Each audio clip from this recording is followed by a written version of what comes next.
How are you? Doing well. Short notice opportunity, man. I guess where were you when you got the call? Yeah, so me and my coach and my teammate were in Thailand. We were at Bang Tao in Phuket. Still training, you know what I mean, but vacation, you know. Um, I guess when when you got that phone call, like, was it did you have to think about it, or was it like, yeah, I'm No, taking my it? first thought was no because I was registered for the trials. I was going to do the ADCC trials. Um, but, obviously the juice was worth the squeeze. Yeah. Yeah, I did want to ask you about going out to Thailand. Was it more of a vacation thing, or was it to go out there and get some training as well? Both, for sure. Yeah, both. Being out there and training, how'd you enjoy it? Oh, it was incredible. The Hickman brothers, they run Bang Tao. It's awesome, man. They have like just a whole slew of like great Thai trainers, different Muay Thai guys, and it's just like endless work there. Like from 6 a.m. till nighttime. There's just classes all day long. Like just a wealth of knowledge. And Thailand's like beautiful. Like the weather's great. I got to see some elephants. Like it was awesome. Yeah, I love Thailand. Like if it wasn't so far, like the travel was brutal, but if it wasn't so far, I would make it a regular thing for sure. Do you see yourself going back out there at some Yeah, point? definitely. So, how do you with Michel Pereira coming up to middleweight, obviously? I guess how do you see this kind of matchup going? I mean, I would say it's pretty typical striker versus grappler. I think my striking has come a long way, and we're going to see that, especially on Saturday.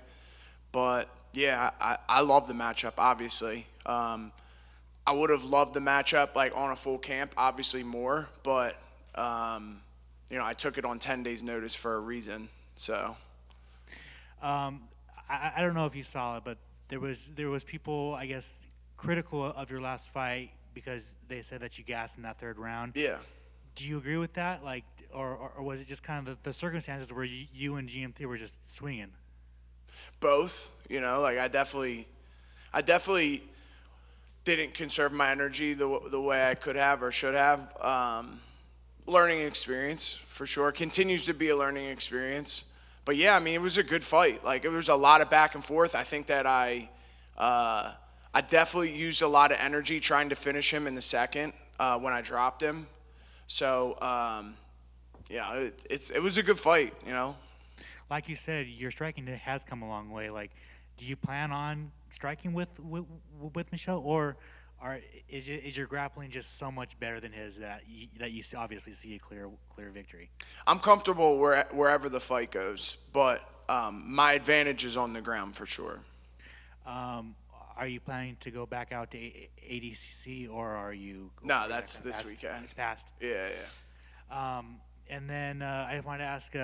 Obviously, Pfeiffer picked up a big win Yeah. last weekend. What were your thoughts on his win? Incredible, man. Super proud for him. Kid definitely works hard.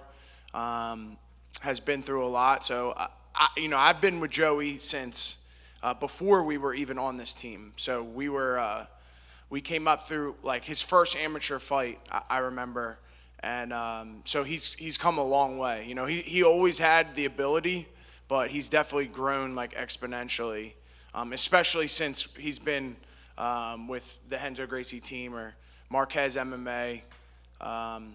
Yeah, I'm super happy for him. I like to see he's doing well and he's getting the notoriety he deserves.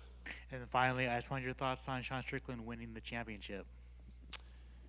I like it. Yeah, I like it a lot. I think that there's a big lack in grappling at the top for sure. So it's exciting to me. Good luck, man. Thank you. Over here. Do you feel like as if this is gonna be like your breakout fight? Yeah, I mean, I don't know about my breakout. I think Maximov was a big name, but it's another name. It's another big fight, and yeah, I would say so. Let's go with that. Fair enough. And if all goes well for you and you pick up a win over Pereira, where would you see yourself 1 year from today? I mean, my next fight has to be a top 15 guy. If not the Bo Nickal fight, then definitely a top 15 guy. There's quite a few guys in the top 15 that I got my eye on for sure.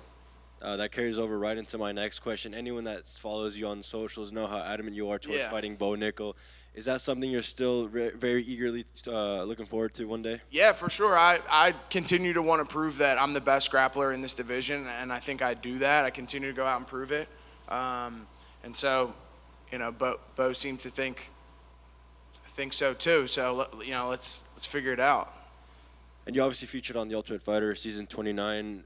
What were your biggest takeaways from that season, not just from the fighting perspective, but also maybe just development as a human or anything like that? Yeah, I think that I definitely realized that, like, I can do well with, like, a lot of structure.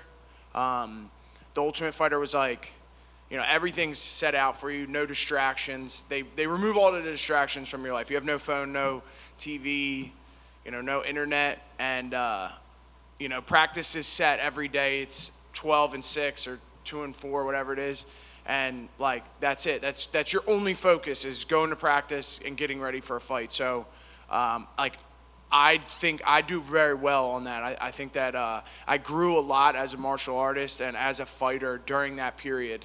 Granted, I did have like some amazing coaches, Henner Gracie and Brian. Like, I would get like 2-hour privates from Henner every day. He would come in, he'd be like, who wants to work today? And, so-and-so would be cutting weight, so-and-so would be hurt. And I'd be like, I'm here, because I fought first. I was the first fight, so I had like all that time off where I didn't have a fight on the show. So I was able to work with him every day, so I learned like so much from him. You still keep in touch with Henzo and Brian and all them that you work with? Yeah, I went out right before his fight with Yair. I was in Vegas for Joey, and then I flew to L.A., and I got COVID in L.A. and I had to leave. And from that same season, what's your take on all, it seems like a couple of you guys have picked up some big wins from, I'm referring to the cast. What's your take on all that? Yeah, from the Ultimate Fighter or from my team? Just in general, from Team Bulk and Ortega. Yeah. I love, I've seen quite a few guys. Brady and Mitch Raposa were here. But yeah, obviously Brian Battle's doing well. I think he's like 4-1. I'm 5-0. So, I mean, obviously there was a lot of talent on that show, and it goes to show there's a couple of us that are doing very well now. And there's another Brady, Sean Brady. He returns to action not too far from now. I mean, what can the people expect? Yeah, that's a great fight, honestly. I've always been a fan of Gastelum, like watching him growing up, and obviously Sean is a stud, and I'll be tuning in for sure. And lastly, what's the message you're looking to make on the MMA world this Saturday night? I'm here to stay. Yeah, I'm here to stay, and I'm here to stay in the top 15. Thank you. You've been doing more and more commentary work. Are you enjoying that sort of stuff? And how do you see that helping your career as a fighter as well? Yeah, I love it. The CFFC and Rob Haydeck and John Morgan, just like, they make it so easy for me. Like, I come, they had the homework. John's awesome. He knows everything. So it's like, I enjoy it. It's like I get a front seat, a front ticket seat to the fight, and I get to add my insight and what I think. It's a great job, yeah. Do you feel like the breaking down of other people when you're really sort of watching it helps you as a fighter too, when you go into either training or breaking down your past Yeah, game? good question. Yeah, I've always been like a student, student first, fighter second. So like as a martial artist, like watching fights and breaking them down, and once in a while someone brings something new to the table. It's that all really appeals to me.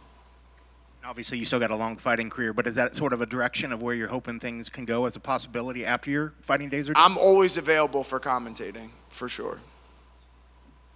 One follow-up from me. It's heavily implied that Paulo Costa is not going to be fighting Khamzat next weekend. So who do you think steps up? And obviously, if you weren't fighting Michel Pereira, would you have stepped up and fought Khamzat? For the right price, I would fight anybody. Yeah, I'll fight Brock Lesnar. Yeah. Do Do you think someone steps up and fights Hamzat next weekend? I mean, if they're smart, they will. Yeah. Thanks, man. Mm-hmm.